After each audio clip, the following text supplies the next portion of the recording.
Perang Yamamah, munculnya nabi palsu. Yamamah, sebuah kota kuno yang berada di sebelah timur Madinah. Di masa sekarang, bekas wilayah Yamamah masuk ke dalam wilayah Najd.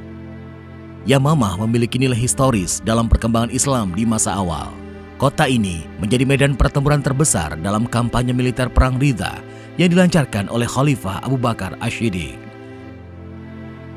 Di tempat inilah Musailamah mengaku dirinya sebagai nabi. Kaum muslim kemudian menjulukinya Musailamah Al-Khazzab, yang artinya Musailamah si pembohong. Nama aslinya adalah Musailamah bin Habib, anggota dari klan Arab Nasrani Bani Hanifah. Setelah perjanjian Hudaibiyah, Nabi Muhammad SAW mengirimkan delegasinya ke berbagai penjuru Jazirah Arab.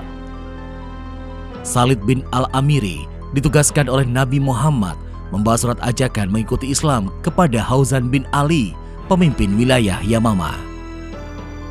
Hauzan bin Ali merespon dengan baik surat Nabi Muhammad. Surat balasan kemudian dikirimkan kepada Nabi Muhammad. Hauzan bin Ali juga mengirimkan hadiah kepada Nabi Muhammad. Pada akhir tahun ke-9 Hijriah, Musailamah menemani delegasi Bani Hanifah pergi ke Madinah. Nahar Ar-Rajal bin Unfuwa dan Muja'ah bin Maroro, dua delegasi Bani Hanifah, menemui Nabi Muhammad. Sedangkan Musailamah tetap berada di tempat penampungan onta untuk menjaga tunggangan mereka. Sekembalinya delegasi tersebut ke Yamamah, mereka langsung mengislamkan seluruh Bani Hanifah dan membangun sebuah masjid.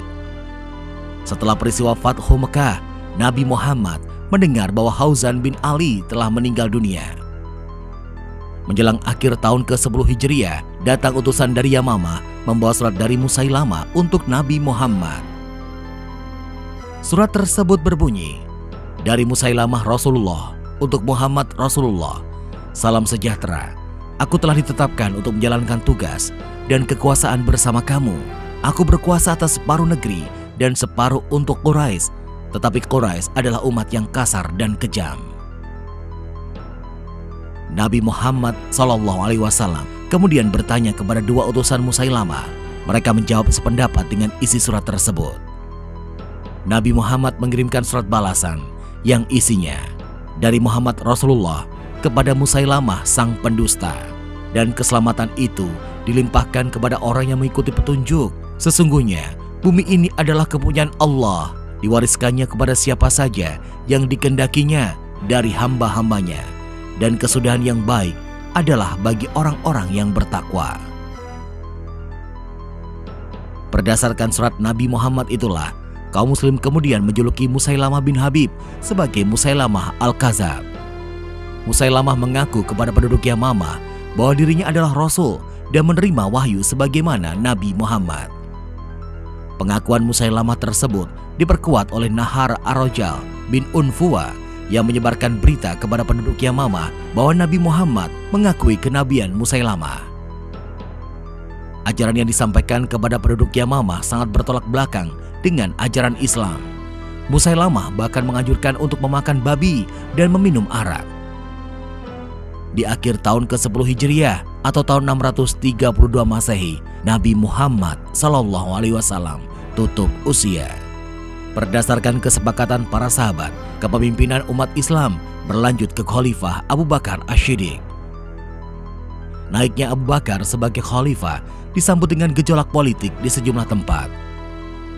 Beberapa klan Arab menyatakan bahwa sepeninggal Nabi Muhammad, mereka tidak lagi memiliki ikatan dengan Islam. Mereka menganggap bahwa perjanjian hanya berlaku dengan Nabi Muhammad, bukan penggantinya. Khalifah Abu Bakar mengambil tindakan tegas dengan operasi militer. 11 kontingen pasukan dikirim ke masing-masing wilayah yang melakukan pembangkangan. Operasi militer ini dikenal sebagai Perang Ridha. Khalifah Abu Bakar mempercayakan operasi militer di Yamamah kepada Ikrimah bin Abu Jahal. Setelah kontingen Ikrimah berangkat, Khalifah Abu Bakar mengirimkan kontingen tambahan yang dipimpin Syurabil bin Hasanah untuk mendukung pergerakan kontingen Ikrimah. Kontak senjata di Yamamah terjadi seiring kedatangan kontingen yang dipimpin oleh Ikrimah bin Abu Jahal. Pasukan Musailamah yang berkekuatan 40.000 personel berhasil mendesak mundur pasukan Ikrimah yang berkekuatan jauh di bawahnya. Ikrimah mengambil keputusan terburu-buru sebelum bergabungnya kontingen Syurabil. Ketika bertemu dengan kontingen Syurabil, mereka bersepakat mundur untuk menentukan strategi selanjutnya bersama Khalifah Abu Bakar.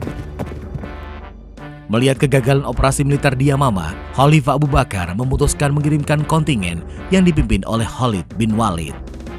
Berkekuatan 13.000 personel, Khalid bin Walid yang dijuluki pedang Allah menggerakkan pasukannya menuju Yamamah.